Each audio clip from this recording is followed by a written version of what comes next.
और हमारे नबी ने फरमाया जो तुम अपने लिए पसंद करते हो वही अपने भाई के लिए पसंद करो। हज्जाज ने उसी खूनी चमड़े पर उनको घुटनों के बल बिठा दिया, उनकी गर्दन नीचे की तरफ डाल दी और फिर हज्जाज ने अपनी आंखों के सामने सईद इब्ने जुबैर की गर्दन को तन से जुदा करवा दिया। सईद इब्ने जुबैर एक ताबई गुजरे हैं, बहुत दिलचस्प वाक़या सुनाने जा रहा हूं, आपको सुनिएगा। हजरत सईद इब्ने जुबैर बहुत बड़े ताबई गुजरे हैं। हज्जाज इब्ने यूसुफ के इताअत का शिकार हो गए और हज्जाज इब्ने यूसुफ ने ऐलान कर दिया जहां सईद इब्ने जुबैर पकड़े जाएं उनको जिंदा पकड़कर मेरे सामने लाया जाए, मैं उनको अपनी आंखों के सामने कत्ल होता हुआ देखना चाहता हूं। इतने बड़े बुजुर्ग ताबई और सईद इब्ने जुबैर के लिए हज्जाज इब्ने यूसुफ का फरमान जारी हो गया। हज्जाज इब्ने यूसुफ के ऐलान के बाद सईद इब्ने जुबैर जितने दिन छिप सकते थे छिपे, जितने दिन रूपोश हो सकते थे रूपोश हुए, जितने दिन छिप सकते थे उतने दिन छिपे। लेकिन बिलाखिर एक गांव में पकड़ लिए गए। किसी के घर थे जासूसी, और जासूसी अपने करते हैं, इतना याद रखिएगा, गैर हमारी जासूसी नहीं करता है, जासूसी अपने करते हैं। जब कोरोना फैला था बहुत ज्यादा और हमारे उत्तर प्रदेश में ऐलान था 5 से ज्यादा लोग मस्जिद में नहीं जाएंगे, और हम लोग चुपके से धीरे से कभी आ जाते थे, 20 हो गए कभी 25 हो गए, तो गैर मुस्लिमों ने कभी कंप्लेन नहीं की है, अपनों ही ने कंप्लेन किया है। पुलिस में फला मस्जिद में 50 आदमी नमाज पढ़ रहे हैं, पुलिस आ जाए। गैर कंप्लेन नहीं करते थे, अपने लोग कंप्लेन करते थे। अपने जब गोश्त नहीं मिलता था और लोग चोरी चुपके अपने गांव में कोई जानवर, तो गैर मुस्लिम नहीं करता था कंप्लेन, अपने करते थे कि फला जगह ये देखो यहाँ बकरा हुआ है, यहाँ भैंस हुई है, कर लिया गया है, अपने लोग। और 1-1 किलो गोश्त भी जिसके पास पकड़ा गया पुलिस ने 10-10 हजार रुपए लेके छोड़ा। 10-10 हजार, 1 किलो गोश्त पकड़ गया किसी के पास तो 10,000 रुपया। खुद हमारे मोहल्ले में ऐसा हुआ। मेरे भाइयों, अपने जासूसी करते तो पकड़े गए सईद इब्ने जुबैर। हज्जाज इब्ने यूसुफ के 2 सिपाहियों ने सईद इब्ने जुबैर को पकड़ लिया, उनके हाथ में हथकड़ी डाल दी। अब उनको हज्जाज के पास लाने की तैयारी होने लगी।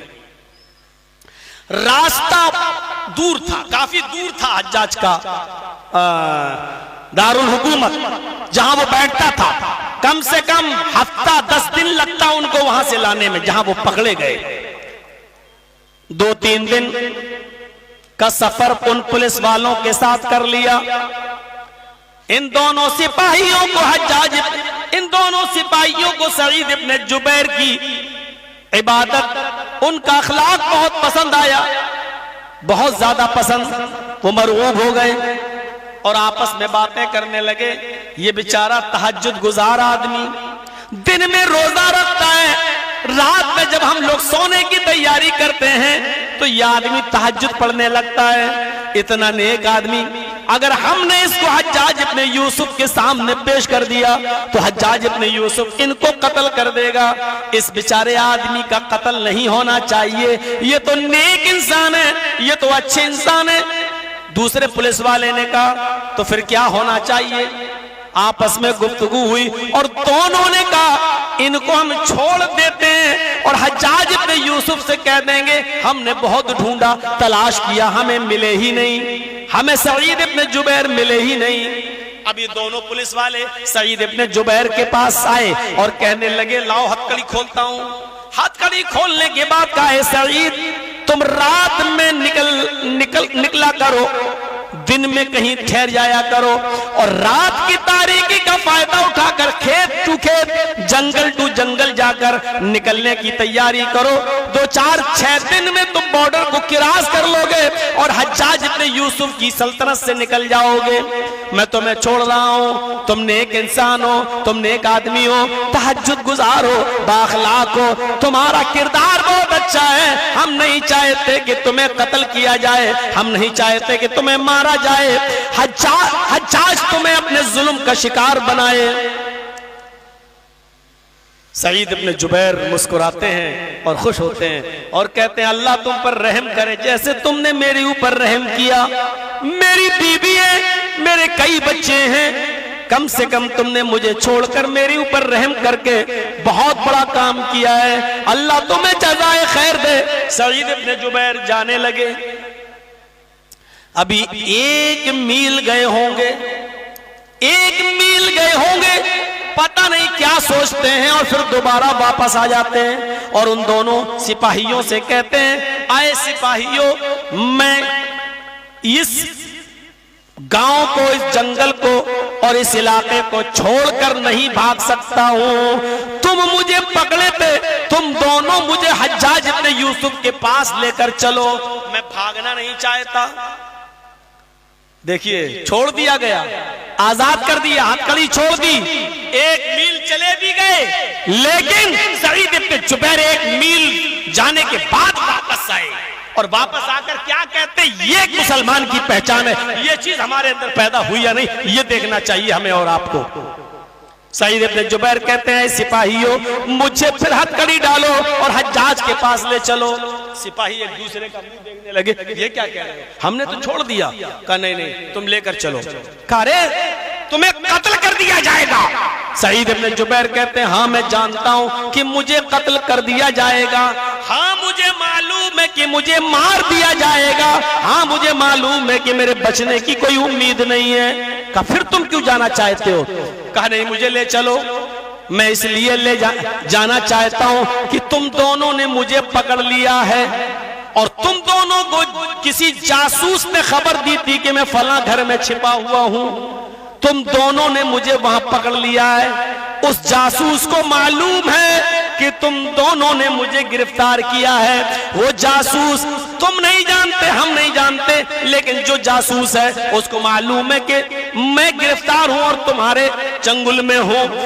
अगर तुम हज्जाज इब्न यूसुफ से ये कह दोगे कि वो दोनों हमें मिले ही नहीं, ये सईद इब्न जुबैर तो हमें मिले ही नहीं, वो तो पता नहीं कहां है। अगर उस जासूस ने बता दिया नहीं नहीं इन दोनों सिपाहियों ने तो उन्हें गिरफ्तार किया था और उन्होंने पकड़ भी लिया था, 3-4 दिन का सफर भी किया था, आपके पास ला रहे थे, फिर कैसे भाग गए, फिर कैसे सईद इब्न जुबैर को छोड़ दिया। जब हज्जाज को यह पता चलेगा कि तुमने मुझे गिरफ्तार करने के बाद छोड़ दिया तो मेरी जान तो बच जाएगी, लेकिन मेरे बदले में तुम दोनों को हज्जाज इब्न यूसुफ कत्ल कर देगा, तुम दोनों को मार डालेगा, तुम दोनों की गर्दनें उड़ा देगा। और हमारे नबी ने फरमाया जो तुम अपने लिए पसंद करते हो वही अपने भाई के लिए पसंद करो। मैं कैसे ये पसंद कर लूं कि मेरी जान बच जाए और मेरी जगह पर तुम फंस जाओ। जब मैं अपनी जान देना गवारा नहीं करता तो तुम्हारी जान लेना कैसे गवारा कर लिया जाए। और ये हो ही नहीं सकता कि हज्जाज को पता न चले, मैं तो बच जाऊंगा लेकिन मेरी जगह पर तुम दोनों की जान चली जाएगी। और मुझे ये पसंद नहीं है कि मैं अपनी जान बचाने के लिए तुम दोनों की जान की बलि दे दूं। तुम्हारे भी तो बीवी बच्चे हैं, तुम्हारे भी तो बीवी बच्चे हैं, मैं बिल्कुल ये पसंद नहीं करता। उन दोनों ने बहुत मना किया लेकिन हज्जाज इसरार करते रहे। आखिरकार वो दोनों पुलिस वाले सईद इब्न जुबैर को हज्जाज के सामने लाकर पेश कर देते हैं। हज्जाज ने खाना खिलाया, हज्जाज ने खूनी चमड़ा बिछाया, हज्जाज ने जल्लाद के हाथ में तलवार दी, हज्जाज ने पीछे से हाथ बनवाए, हज्जाज ने उसी खूनी चमड़े पर उनको घुटनों के बल बिठा दिया, उनकी गर्दन नीचे की तरफ डाल दी और फिर हज्जाज ने अपनी आंखों के सामने सईद इब्न जुबैर की गर्दन को तन से जुदा करवा दिया। एक ही तलवार में सईद इब्न जुबैर की गर्दन तन से जुदा हो जाती है। मेरे साथियों, मेरे भाइयों, पूरा वाकया बयान करके सिर्फ ये बताना चाहता हूं, सईद इब्न जुबैर ने अपनी जान देना गवारा कर लिया लेकिन अपनी जान के बदले में अपने दूसरे मुसलमान भाइयों की जान का गंवाना पसंद नहीं किया। अपने आप को कत्ल कत्ल करवा लिया, लेकिन अपने बचने के चक्कर में उन दोनों की जान को खतरे में नहीं डाला। ये एक मुसलमान की पहचान होती है और यही इस्लाम चाहता है कि एक मुसलमान दूसरे मुसलमान के साथ इस तरीके से पेश आए। हम बेकसूर हैं, हम कसूरवार हैं, तो हम ये चाहे हम बच जाए और बेकसूर फंस जाए, ये मुसलमान की शान नहीं होती है। मुसलमान ये भी नहीं चाहता कि मैं तो बच जाऊं और मेरी जगह पर ये फंस जाए, ये नहीं।